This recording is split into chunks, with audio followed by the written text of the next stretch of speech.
बिस्मिल्लाहिर्रहमानिर्रहीम। अस्सलाम वालेकुम मेरे प्यारे बहन भाइयों। मैं आज की रेसिपी शुरू करती हूँ अल्लाह के पाक नाम से, जो हम सब पे बहुत बड़ा मेहरबान है, वो रहीम है, वो करीम है।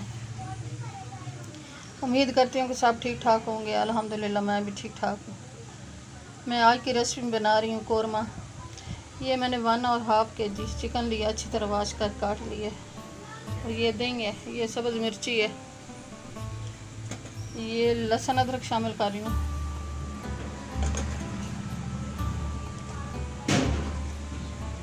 ये गरम मसाला और जीरा है, ये शामिल कर रही हूँ।